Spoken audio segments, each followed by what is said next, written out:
This is Blake Levine. Today I want to do a talk about parents that live with bipolar disorder and the ways they can successfully navigate being a mom or a dad. So first, I want to say that when you have bipolar disorder, you need to put your mental health first.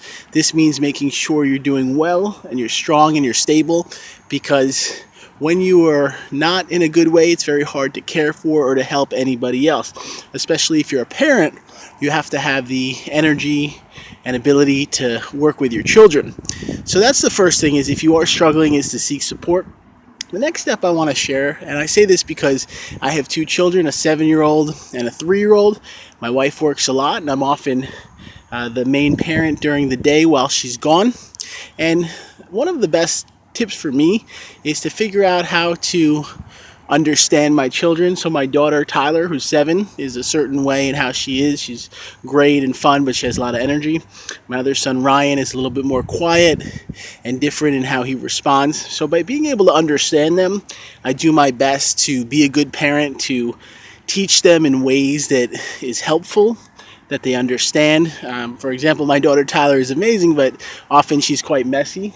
So I try my best not to get down on her for being, messy in her room, or if she throws things around, I try to teach her that it's very nice to clean up, and that when we do that, it's much better for the whole family.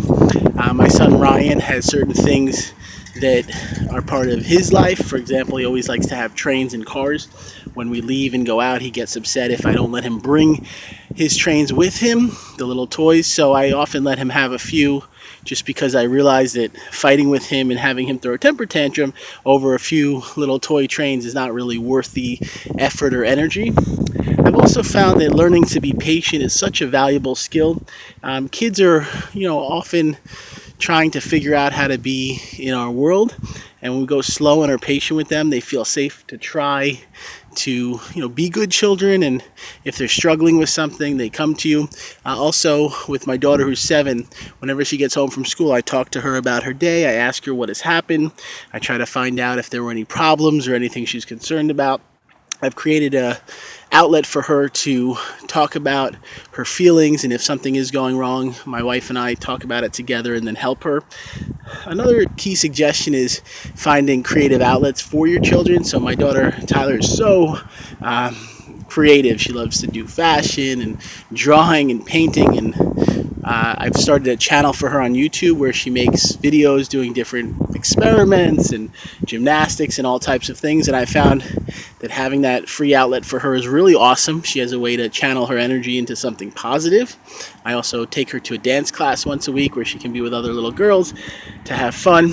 And now in our neighborhood, there's a number of kids that are her age, and I let her go and have play dates because I think it's so fun and awesome for her to be able to cultivate friendships.